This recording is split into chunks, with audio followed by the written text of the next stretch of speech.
આજે આપણે શ્રી વીર ગોચર પ્રાથમિક શાળાની મુલાકાતે જઈ રહ્યા છીએ। જોઈએ આગળ વિડીયો।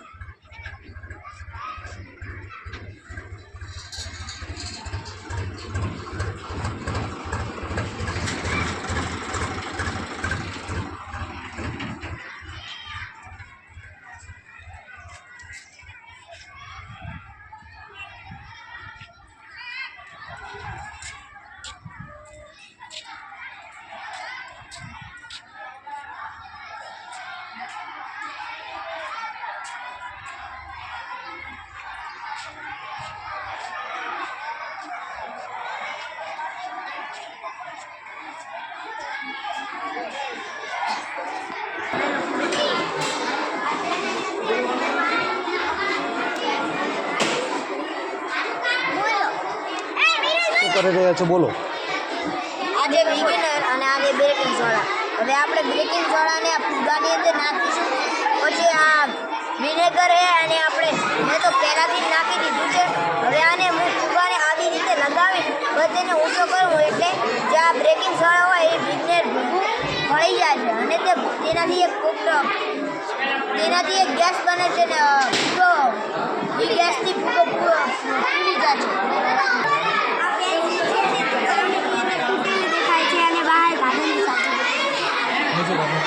एक भाग हवा में है ने एक भाग पानी में है। बेकिंग सोडा नाखवाना અને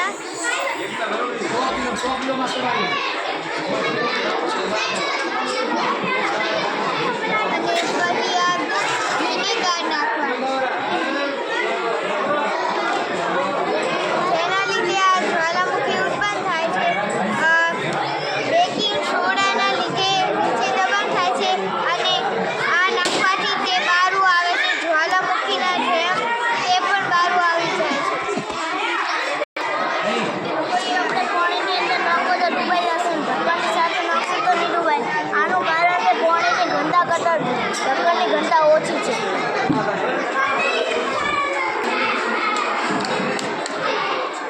આ ફૂગો હવાના દબાણના કારણે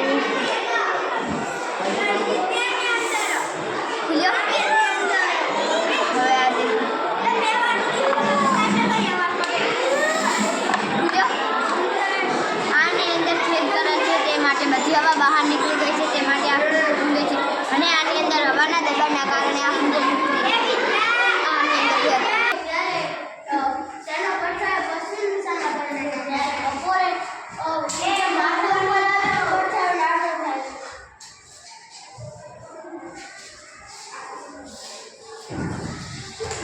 મિનિટ ચલો। જ્યારે સૂર્ય પૂર્વ દિશામાં ઉગે ત્યારે તેનો પડછાયો પશ્ચિમ દિશામાં પડે છે। જ્યારે બપોરે સૂર્ય માથા ઉપર આવે ત્યારે તે નાનો થાય છે।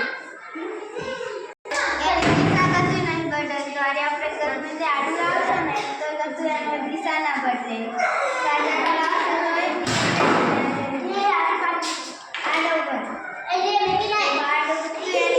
ના બદલે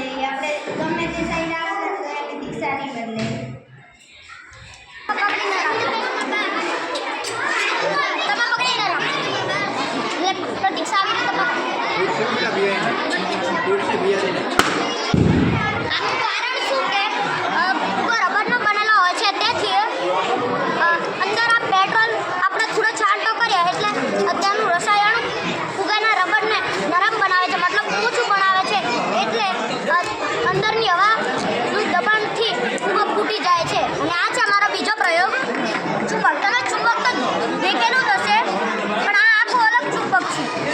અગર આપણે આ સાઉથનો મતલબ દક્ષિણ અને નોર્થનો મતલબ ઉત્તર, અગર આ બે ધ્રુવો છે, અગર આપણે અલગ અલગ ધ્રુવો ભેગા કરશું તો એ અચાનક ચોટી જશે અને એક જેવા ધ્રુવો કરશે તો એ થઈ શકશે નહીં। તમે દેખી શકશો। તો આ હતું અમારું પ્રયોગ। હસતું જઈએ ભારત। લખ્યું પડે મીણબત્તી હળગાવી એટલે આવું લખાય। પેલો લીંબુથી લખ્યું, લીંબુથી લખી અને અમે મીણબત્તી સળગાવીને એના ઉપર આવી રીતે કર્યું એટલે આવી રીતે લખાય છે. જણાવો. કેમ કે આ રબર છે ને રબર આમાં દાબી એટલે રબર આમ ઊંધું થાય એટલે પથ્થર ફરે. અમારો પ્રયોગનું નામ ઘડિયા ચક્ર છે. આની મદદથી આપણે સરળતાથી ઘડિયા શીખી શકીએ છીએ. અહીંયા અમે 12નો ઘડિયો લખ્યો છે, જેની તમે ગમે તે પણ ઘડીઓ લઈ શકો છો.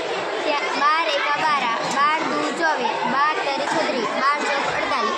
આને ભમેળી પણ થશે.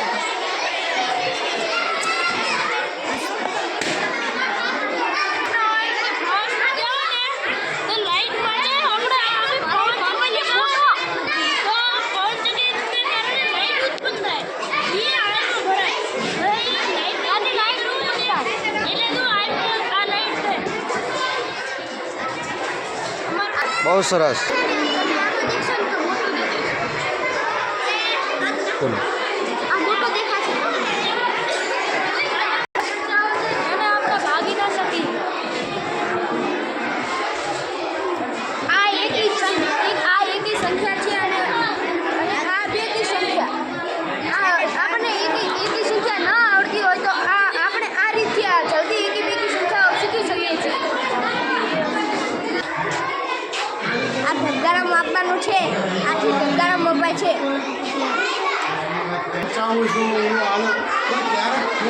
ચલો તમારા વિશે. આ વરસાદી પાણી જ્યારે આમાંથી કૂવામાં સંગ્રહ થાય છે. આ પાણીનો ઉપયોગ આપણે પીવા માટે, ખેતીવાડી માટે ઉપયોગ કરી શકીએ છીએ.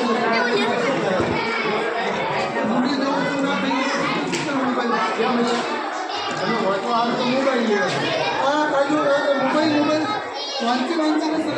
આ એકદમ ગંદુ પાણી છે. આપણે આમાં નાખીશું તો એકદમ શુદ્ધ પાણી નીકળશે.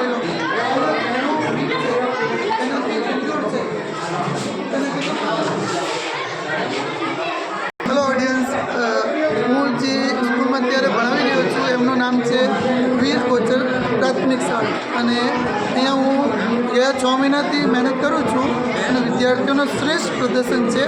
મેં વિદ્યાર્થીઓને સરખી રીતે એક વાક્ય નથી વાંચતો ફાવતો તો આજે ઇંગ્લિશ બોલવા લાગી ગયા છે. એ ઇંગ્લિશમાં વાક્ય ઉપાડે છે, ઇંગ્લિશ કડકડાટ વાંચી શકે છે અને મને પૂર્ણ વિશ્વાસ છે કે આવતા 3 મહિનામાં એ છોકરાઓને તમે ઇંગ્લિશ બોલતા જોશો. ધન્યવાદ સર.